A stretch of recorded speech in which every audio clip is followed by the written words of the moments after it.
You're gonna get off of it. That's not right here, then I'm trespassing with my ass on. That's not my problem. Well, You shut up. You shut up here with your ass out.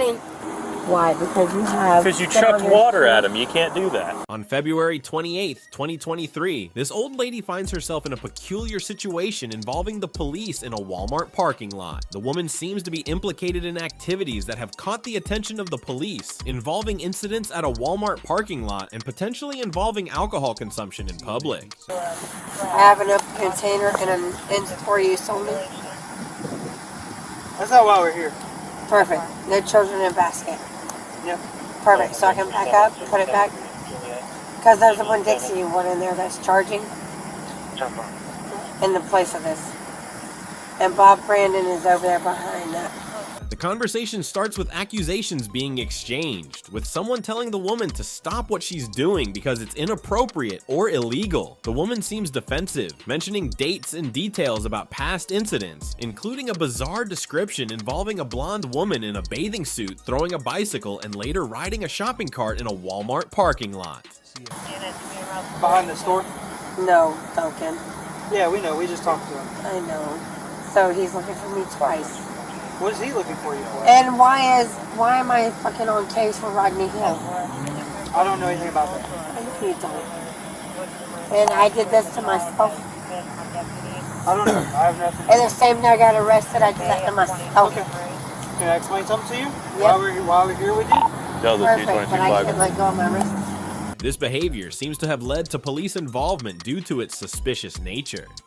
The conversation takes a confusing turn with references to names like Duncan and discussions about charges or accusations. The woman appears to be trying to explain herself, but is somewhat incoherent, possibly under the influence of alcohol. There are mentions of someone named Robert Linden or Lynch, and comparisons to Elvis Presley, adding further confusion to the situation. Do you have anything on your wrist? Correct. Myself and Delta 221 or 1012. I'm driving while intoxicated in a Walmart parking lot. I just actually finished. Okay. I spilled it half of my hood. I know. Why are they all out in the street over there? My bike and all. Well, the bike for one, and then the same beer that you have in your cart is all over the driveway by the store. But I didn't drink all that. He drinks. Throughout the exchange, the woman appears agitated and defensive, possibly trying to justify her actions or explain the circumstances that led to the police being called. The officers seem to be questioning her about her behavior and possibly about items she's carrying, like containers or groceries, with accusations of not paying for them. I don't know why you're wearing that. Actually, it's not. As long as my ass cracks out, I'm good beyond fucking 11 a.m. But if it passes 11, then I'm fucked. I gotta go to that fucking sidewalk. What's going on today? I know my laws. I gotta go to the sidewalk and it's past 11. What's going on today? Nothing. Why are you in your underwear? I'm out of the way. Well, you're not wearing pants. So one could say you're in your underwear. The woman's incoherent speech and erratic behavior suggest she might be under the influence of alcohol. Public intoxication laws vary by state, but generally being visibly drunk or under the influence in public can lead to arrest. Hi, my name is Aaron Fontana, and I'm a criminal defense attorney with the CAN California Defense Group. Today, I'm going to talk about the crime of being drunk in public, also known as public intoxication. Under California Penal Code 647F, the prosecution must prove the following elements in order for one to be convicted of public intoxication. For instance, in California, Penal Code Section 647F makes it a misdemeanor to be intoxicated in public to the point of being unable to care for oneself or others. The bizarre behavior described, such as throwing a bicycle and riding a shopping cart in a Walmart parking lot, could be classified as disorderly conduct. This is often defined as behavior that disrupts public peace and order under Texas Penal Code Section 42.01. Disorderly conduct can include a range of actions that are considered disruptive or dangerous to public safety. Accusations regarding unpaid items she may be carrying fall under theft or shoplifting laws. In many states, theft is defined as taking property with the intent to permanently deprive the owner of it. For example, under Florida Statute 812.014, theft charges depend on the value of the stolen items, with higher values leading to more severe charges. If Megan's behavior hindered the officer's ability to perform their duties, she could face charges of interfering with a police investigation. In New York, Penal Law Section 195.05 makes it a crime. The officer notices the woman, clearly agitated, explaining that she cannot move the object due to something attached to her wrist. As the conversation unfolds, the officer attempts to understand the situation, struggling to follow her disjointed explanations. I will correctly pick this up to that spot. Why are you throwing around the bike over there? Correct, I did do that. Why? What was going? She mentions something about a bike being thrown and references a citation for an unspecified amount of milligrams, which confuses the officer further. The officer tries to clarify the details, asking why she's trying to move the bike and what led to its current state. On? Trying to take my fucking citation on 20 milligrams or less on marijuana without a license. Milligram? Yeah, I done took my fucking goddamn weed. The woman's responses continue to be erratic, jumping from topic to topic, mentioning a weed citation and the weight of grams versus milligrams. Despite the officer's attempts to keep the conversation focused on the immediate issue, the obstructing bike, the woman drifts into talking about antique shopping carts and a classic 1976 model. This is grams. We're just asking about Well, the bike. except this 20, actually you said 60 of fucking G. We're just asking about the bike. We don't know It anything doesn't about matter. The bike in the middle of the road? it. Yeah. Why are you smashing the bike over there? What happened with the bike? The officer remains patient, trying to piece together the story amidst the woman's tangents. He realizes she may not be fully coherent and suspects there might be substance influence involved. He continues to ask gentle, probing questions, hoping to uncover the truth behind the bike and the reasons for its placement in the middle of the road. Smashing the bike over there. What happened with the bike? That came from Volusia. I don't care where it came Shut from. up, bitch. So Sorry. What's going on? If I went all the way to Volusia to get Bobby Brandon and let me try a bitch in the middle of the road. As the interaction progresses, it becomes clear that resolving the situation peacefully hinges on understanding the woman's perspective and ensuring the safety of everyone involved on the busy street. To get Bobby Brandon and let me try a bitch in the middle of the road. No matter how way I throw it, I can pull it up. It's a classic. I can pull it down and then pull it up. I can pull it up and around. Guess what? She mentions being in jail and someone named Bob Raymond getting hit by a car, prompting her frustration about warnings to remove her mattress from the highway. She casually refers to drinking beer, which the officer warns is illegal due to open container laws. So I got 2 fucking more warnings before I get my mattress up that fucking highway. Just read me the 28 within the call. I have to jump that. Accidentally. The natty ice? I think I need to drop it. I think I'll drink it right in front of you. Despite the officer's reminders, the woman empties her container in a parking lot. The conversation shifts to local geography, including the Hammock Bridge and distinctions between Daytona and Palm Coast. The woman's sharp comments reflect her familiarity with the area, emphasizing her defiance toward restrictions in Flagler County and Flagler Beach. Natty ice? I think I need to drop it. I think I'll drink it right in front of you. Don't drink it right in front of me. Don't drink it at all, actually. Actually. You do realize, like, if you do that, that's illegal. So you've had an open container. Now you're just pouring beer all over a parking lot. Yeah, exactly. I emptied the container in the parking lot freely. 627.87, honey. Yeah. You can see what the issue is, right? Correct. That you're... Bob Brandon. No. I'm talking about what you're... Robert Brandon. With... It's goddamn Speedway. It's We're Flagler. Don't try me. I know We're not my in fucking- Daytona. There's no I know speedway around here. Bullshit. I done crossed that bridge 50 times. That's Palm Coast And Parkway. paid tolls on my bike.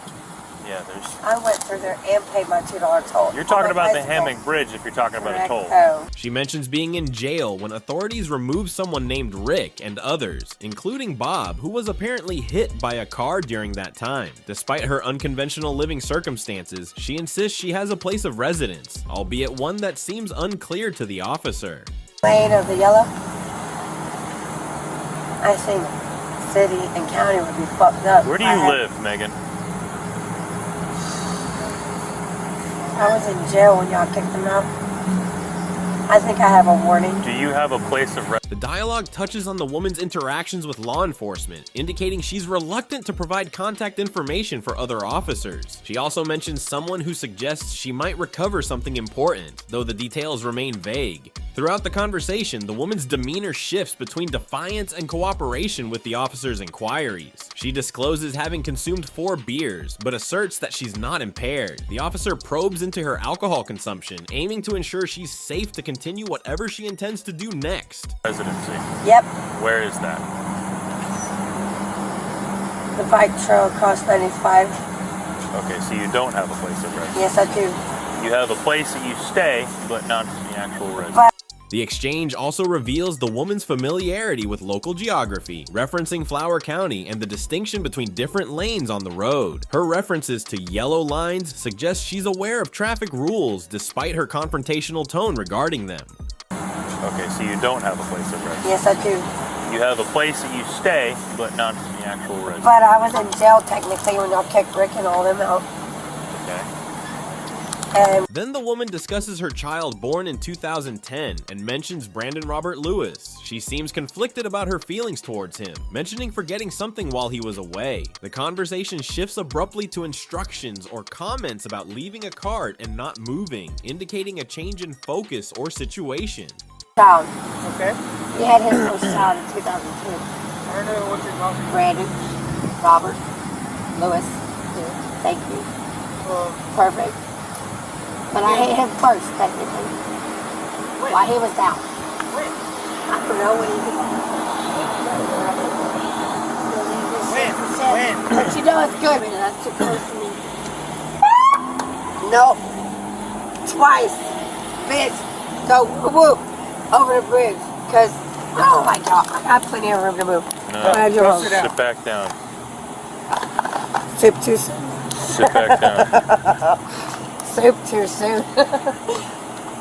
Alright, though. I don't like you. That's fine. Most people don't. I like you, you know why? Because you have a Cherokee nose, Cherokee nose. but a Swanee River belly.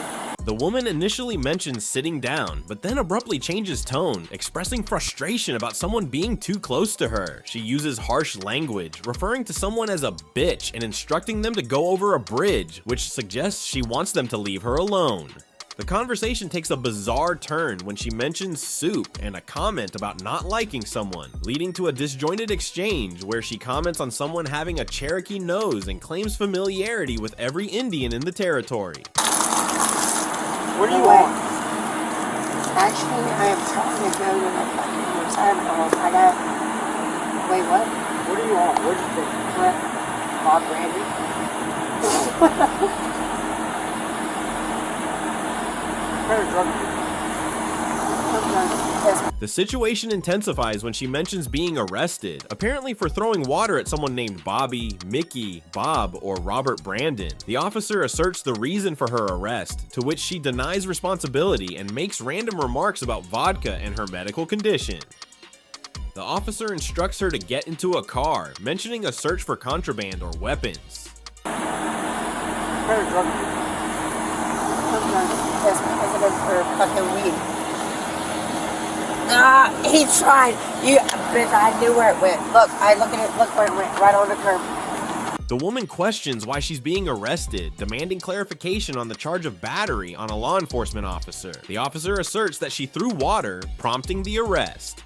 Despite attempts to explain, she becomes dismissive and resistant, expressing frustration and defiance. The officer prepares to conduct a search and maintains procedural focus amid the woman's continued objections and attempts to assert control over the situation.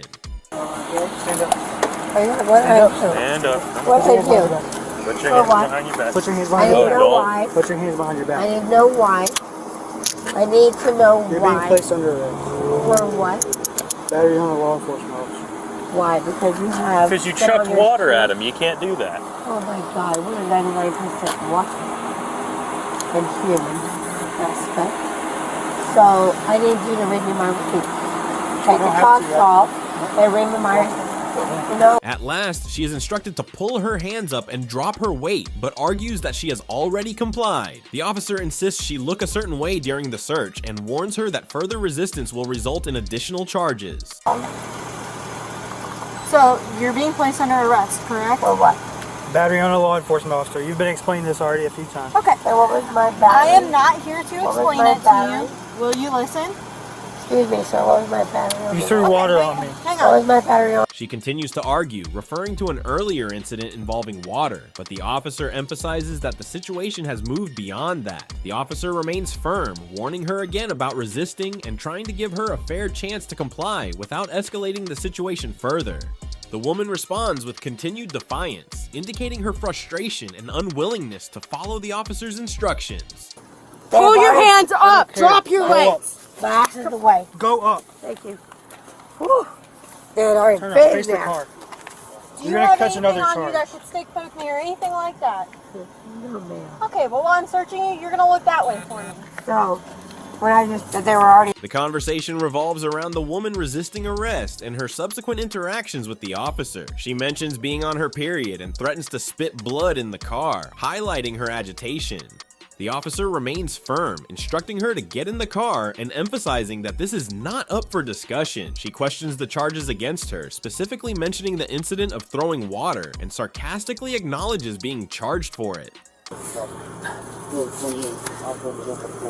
did. I already told you anyway. And he already knew it.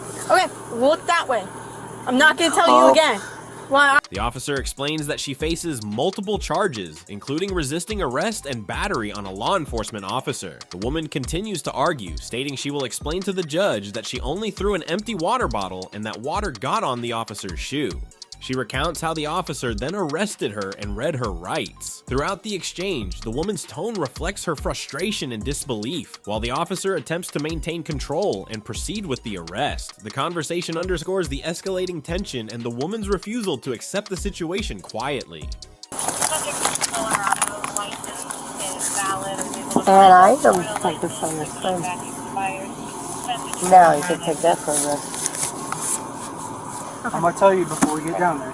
This is a warning. I'm giving you a fair shot. In this ongoing exchange, the woman continues to argue about the nature of the battery charge, insisting that throwing water shouldn't count as an assault. She emphasizes that humans are made of water, implying that her actions weren't harmful. The officer stands firm, stating that her action is considered battery and could lead to significant legal consequences, including prison time. 3. What happened? Name them. Throwing water out of water. Okay, cool. That's done. So what's the other 2? Resisting without violence. Okay, that's done. What's Then the theft of the shopping cart. that's what? Oh, you have that on video. Alright. Despite the woman's attempt to downplay the incident, the officer lists the charges: battery on an officer, resisting an officer without violence, and grand theft. The woman's disbelief and frustration are clear as she repeatedly argues that water cannot constitute a battery. The officer, however, maintains that Megan's actions meet the legal definition and that she will face the charges accordingly. What are we made of? Oh, we were so nice to you. You didn't want to come back? Yeah. That's what happened? Look, we're made of water. I assaulted him with water. I'm a ROR on that. And then the other one, bitch. What you just said, I assaulted him with water. Yeah, that's 5 years in prison. Good. We're made of. Battery involves intentional and offensive physical contact with another person. While often associated with physical harm, the definition of battery can include any unwanted or offensive touching. In Florida, for example, under statute 784.03, battery is defined as actually and intentionally touching or striking another person against their will. Throwing water can be considered battery if it is done with the intent to insult, provoke, or cause harm, especially if the target is a law enforcement officer. Battery on a law enforcement officer. This charge is more severe due to the status of the victim. In many states, battery on a law enforcement officer is classified as a felony. The law recognizes the need to protect officers from assault or battery while performing their duties. Now, if you thought she was a maniac, then you haven't seen this video on your right-hand side.